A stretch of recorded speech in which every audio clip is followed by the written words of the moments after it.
Hi friends, welcome to my YouTube channel. आज हम rib के बारे में जानेंगे। मैं हूँ doctor Shabnam Sultana. So let's start. तो पहले हम लोग लिखेंगे रिब। तो आज हम रिब के बारे में बहुत कुछ जानेंगे। तो फर्स्ट वन में लिखती हूँ रिब्स। तो पहले हम लोगों को जानना चाहिए रिब कहाँ पर रहता है। तो ये जो रहता है स्टार्नम के दोनों साइड में रिब लोकेट करता है। तो स्टार्नम ड्रॉ करके उसका जो दोनों साइड में रिब लोकेट करता है। तो ये रहा स्टार्नम, इसके दोनों साइड में यहाँ पर रिब लोकेट करता है। तो ये हो गया। इसका जो क्या है 12 करके टोटल 24 रहता है।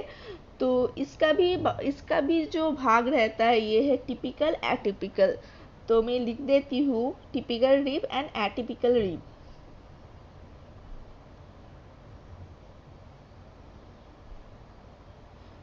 तो ऑन ईच साइड 12 करके रहता है।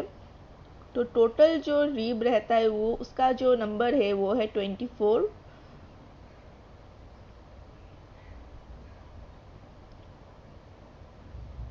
तो आज हम जानेंगे फर्स्ट रिब के बारे में। ऑन ईच साइड पहला रिब। तो फर्स्ट रिब के बारे में हम लोग जानेंगे। तो ये जो है ये सबसे ऊपर रहता है। जो 12 रिब है सबसे ऊपर फर्स्ट रिब रहता है। तो इसलिए हमको ये हम लोग अगर अच्छे से लिखेंगे तो क्या लिख सकते हैं, most superior of the first rib 12 rib, most superior of 12 ribs. ये जो फर्स्ट रिब होता है first rib is most superior of क्या 12 रिब्स।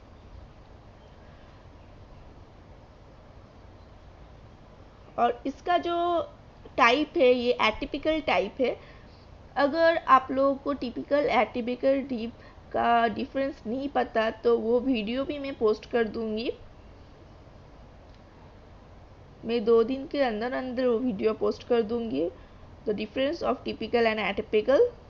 और इसको हम लोग लैंडमार्क की तरह यूज़ करते हैं। तो इसको हम लोग क्या लिखेंगे, मोस्ट इम्पॉर्टेंट एनाटॉमिकल लैंडमार्क। ये एनाटॉमिकल लैंडमार्क है तो one of the most important anatomical landmark.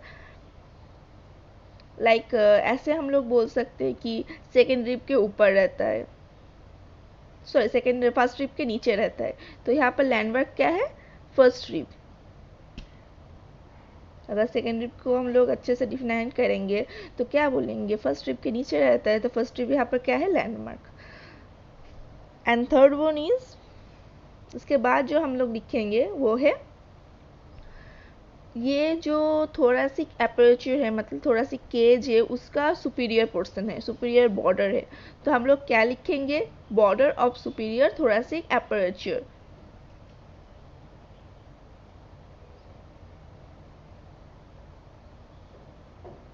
It's very very important. So student ये बहुत अच्छे से देखना आप लोग। थोरासिक एपर्चर जो थोरासिक केज वगैरह रहता है वो भी बहुत इंपॉर्टेंट है, उसके लिए मैं अलग से वीडियो बनाऊंगी। ये हो गया। अब इसका लोकेशन मतलब कहाँ पे रहता है ये हमको जानना है। तो इसका लोकेशन क्या है, जो ट्रंक के थोड़ा ऊपर रहता है, तो क्वाइट हाई द ट्रंक ये है। तो हम लोग क्या लिखेंगे, इसका लोकेशन। ओके, तो क्या लिखेंगे, quite high in the trunk. तो लोकेशन लिखने के बाद हम लोग एज नॉर्मल, मतलब जैसे बोन्स को हम लोग स्टडी करते हैं, हेड नेक वगैरह, तो ये बोन भी हम लोग वैसे स्टडी करेंगे। जो एक रिब का हेड कौन सा वाला है, नेक कौन सा वाला है, ट्यूबरकल कहाँ है, तो ये सब हम लोग स्टडी करेंगे। तो ये बहुत इंपॉर्टेंट है, ये याद रखना। अब हम लोग क्या लिखेंगे, हेड और नेक। सो पहले मैं लिख देती हूँ हेड और नेक।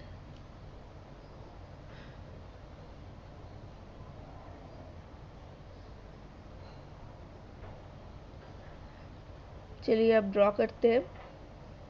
पहले हम लोगों को ये रिब ड्रॉ कर लेना होगा, क्योंकि अगर ड्रॉ करेंगे तो अच्छे से आपको समझा सकेंगे। तो पहले हम लोग रिब ड्रॉ कर लेते हैं। तो यहाँ पर फर्स्ट रिब थोड़ा इस टाइप का दिखता होगा। फर्स्ट रिब का जो मतलब ये होगा, व्यू होगा, वो सारे रिब से अलग होगा। अब देखिए इसका जो ऊपर का ये पोर्शन है ये है हेड। हेड के बाद क्या आता है नेक, कॉमन सी बात है।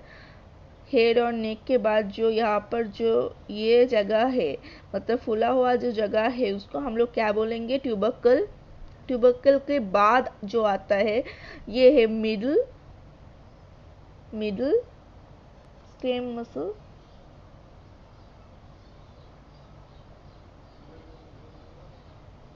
मिडल स्टेम मसल ये हो गया। उसके बाद में क्या रहता है, उसके बाद में ये नीचे के साइड में रहता है सेरेटस एंटीरियर मसल। मैं शॉर्ट में लिख रही हूँ, आपको नोट्स में पूरा मिल जाएगा। सेरेटस एंटीरियर के बाद जो वाला मसल हम लोग लिखेंगे, नहीं उसके बाद हम लोग ग्रूव करेंगे। तो यहाँ पर ग्रूव रहता है, जो उस ग्रूव का नाम है सबक्लेवियन आर्टरी ग्रूव। मतलब यहाँ पर सबक्लेवियन आर्टरी पल्स होता है इसलिए सबक्लेवियन आर्टरी ग्रूव। और इस साइड में रहता है सबक्लेवियन वेन ग्रुप, क्योंकि यहाँ पर सबक्लेवियल जो वेन है सबक्लेवियस वेन वो पास होता है इसलिए सबक्लेवियन वेन ग्रुप। अब जो उसका मिडिल के साइड है यहाँ पर रहता है एंटीरियर स्क्लेन मसल। एंटीरियर स्क्लेन मसल जो यहाँ पर हम लोगों ने किया था मीडियल है, तो यहाँ पर रहता है एंटीरियर।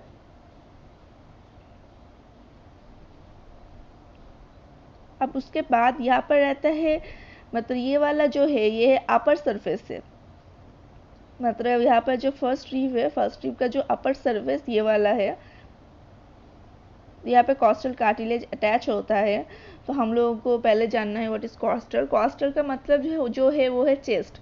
चेस्ट रिलेटेड जो हम लोग पढ़ेंगे और रिब्स रिलेटेड जो हम पढ़ेंगे उसको हम लोग कॉस्टल कहेंगे। तो उसका जो कार्टिलेज होता है उसको हम लोग कहते हैं कॉस्टल कार्टिलेज। तो यहाँ पर कॉस्टल कार्टिलेज अटैच होगा, तो हम लोग बाद में जानेंगे। यहाँ पर पहले देख लेते हैं कि यहाँ पर एक ट्यूबरकल रहता है जिसको कहते हैं स्केलाइन ट्यूबरकल। जो हम लोग मसल पे थे उसी का ट्यूबरकल है ये। अब ये हम लोग जानेंगे जो कॉस्टल कार्टिलेज यहाँ पर रहता है वो हम लोग पहले हाईलाइट कर देते हैं। यहाँ पर सीसी लिख देती हूँ ताकि आप लोगों को समझ में इजी हो, समझने में इजी हो। तो ये है कॉस्टल कार्टिलेज, मतलब हर बोन में कार्टिलेज रहता है। ये जो अटैच होता है मतलब यहाँ पर स्टार्नम के साथ अटैच होता है यहाँ पर, तो यहाँ पर रहता है कॉस्टल कार्टिलेज। कॉस्टल ये हर बोन में रहता है, जो बोन दूसरे बोन से अटैच होता है उसके बीच में कार्टिलेज रहता है। ये चेस्ट में रिब रिलेटेड है इसलिए इसको हम लोग कॉस्टल कार्टिलेज कहेंगे।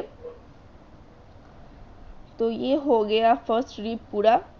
अब देखिए ये जो है ये एटिपिकल है। एटिपिकल है और एक चीज़ है जो ये कनेक्ट होता है T1 से, मतलब थोरासिक 1 से। और ये क्या है, मोस्ट कर्व्ड है।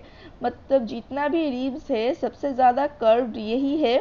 तो ये जो मोस्ट कर्व्ड है और सबसे ज़्यादा छोटा भी यही है। जो फर्स्ट रिब है ये सबसे ज़्यादा कर्व्ड रहता है और सबसे ज़्यादा छोटा भी है। तो इसको हम क्या लिखेंगे, मोस्ट कर्व्ड। और क्या लिखेंगे, और लिखेंगे ये है मोस्ट नहीं मतलब शॉर्टेस्ट। और इसके ये किसके साथ अटैच होता है, वर्टिब्रा के साथ। उसका जो नेमिंग और नंबरिंग है वो है T1। तो इसका जो वर्टिब्रा के साथ अटैच होता है जो वो है T1 मतलब थोरासिक 1। तो ये हो गया हम लोगों का फर्स्ट रिब। आई होप आपको वीडियो अच्छा लगे, तो लाइक शेयर कमेंट कीजिए और सब्सक्राइब कीजिए। Thank you.